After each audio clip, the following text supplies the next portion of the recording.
ദേശീയപാത പറവൂർ കുന്നമാവിൽ അടിപ്പാത അനുവദിച്ച കേന്ദ്ര സർക്കാരിനും BJP സംസ്ഥാന അധ്യക്ഷൻ രാജീവ് ചന്ദ്രശേഖരനും അഭിവാദ്യം അർപ്പിച്ചുകൊണ്ടുള്ള ഫ്ലെക്സ് ബോർഡുകൾ നശിപ്പിച്ചതിനെതിരെ വ്യാപക പ്രതിഷേധം. കോൺഗ്രസ് നേതാവ് ജിബു കാരക്കശ്ശേരിയുടെ നേതൃത്വത്തിലായിരുന്നു ഫ്ലെക്സുകൾ കീറി കഴിയോയിലൊഴിച്ചത്. സംഭവത്തിൽ പ്രതിഷേധിച്ച് കൂനമാവിൽ BJP പ്രതിഷേധ കൂട്ടായ്മ സംഘടിപ്പിച്ചു. ഇടപ്പള്ളി മൂത്തുകുന്നം NH66 ജനസാന്ദ്രതയുള്ള ഭാഗങ്ങളിൽ അടിപ്പാത നിർമ്മിക്കണമെന്നാവശ്യപ്പെട്ട് കൂനമ്മാവ് ഭാഗത്ത് സമരസമിതിയുണ്ടാക്കിയ ജനങ്ങൾ സമരരംഗത്തുണ്ടായിരുന്നു. ജനകീയ ആവശ്യം മുൻനിർത്തി ഇവിടെ സന്ദർശിക്കുകയും അടിപ്പാതയ്ക്കായി ഇടപെടൽ നടത്തുകയും ചെയ്ത BJP സംസ്ഥാന അധ്യക്ഷൻ രാജീവ് ചന്ദ്രശേഖരന്റെ ശ്രമഫലമായി അടിപ്പാത നിർമ്മാണ അനുമതി ലഭിക്കുകയും ചെയ്തിരുന്നു. ഇതോടെയാണ് പ്രതിപക്ഷ നേതാവ് VD സതീശന്റെ മണ്ഡലത്തിൽ വിരളി പിടിച്ച കോൺഗ്രസ് പ്രവർത്തകർ അക്രമത്തിലേക്ക് തിരിഞ്ഞത്.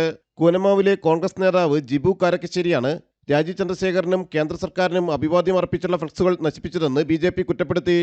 രാജീവ് ചന്ദ്രശേഖരന് അഭിനന്ദനങ്ങൾ നൽകിക്കൊണ്ട് ഫ്ലെക്സ് ബോർഡ് ഇവിടുത്തെ സമരസമിതി വയ്ക്കുകയുണ്ടായി. ഈ സമരസമിതിയുടെ ഒരു ഉത്തരവാദിത്തപ്പെട്ട ഭാരവാഹി കൂടിയാണ് ഈ പ്രതി. അദ്ദേഹം ഈ ബോർഡ് നശിപ്പിക്കുകയും അദ്ദേഹത്തിൻ്റെ ഒരു വോയിസ് മെസ്സേജ് ഇടുകയാണ് ചെയ്തത്. ഇതുപോലെയുള്ള ബോർഡുകൾ വയ്ക്കാൻ ഞാൻ അനുവദിക്കില്ല എന്നുള്ളത് ഞങ്ങൾക്ക് അറിയാൻ സാധിച്ചത് ഇതിൻ്റെ പിന്നിൽ ശരിക്കും പറഞ്ഞ ഒരു രാഷ്ട്രീയമുണ്ട്. ഫ്ലെക്സ് ബോർഡുകൾ നശിപ്പിച്ചതിൽ പ്രതിഷേധിച്ച് BJP പ്രവർത്തകർ കൂനമ്മാവിൽ പ്രതിഷേധ കൂട്ടായ്മ സംഘടിപ്പിച്ചു. BJPയുടെ ജനപിന്തുണ വർദ്ധിക്കുന്നത് ഉൾക്കൊള്ളാനാകാതെയാണ് അക്രമങ്ങളെന്ന് നേതാക്കൾ പറഞ്ഞു.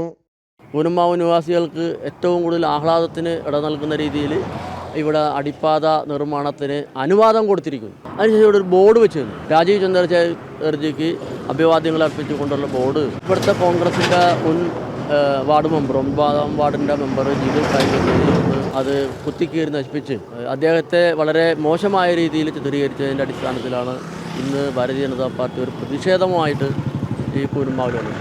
ജനകീയ പ്രശ്നത്തിൽ അതിവേഗം ഇടപെട്ട് BJP പരിഹാരം കണ്ടതോടെ ദേശീയപാത നിർമ്മാണത്തെ പല കാരണങ്ങൾ പറഞ്ഞ് തടസ്സപ്പെടുത്താനുള്ള നീക്കങ്ങൾക്കും തിരിച്ചടിയായിരുന്നു. ജനം, കൊച്ചി.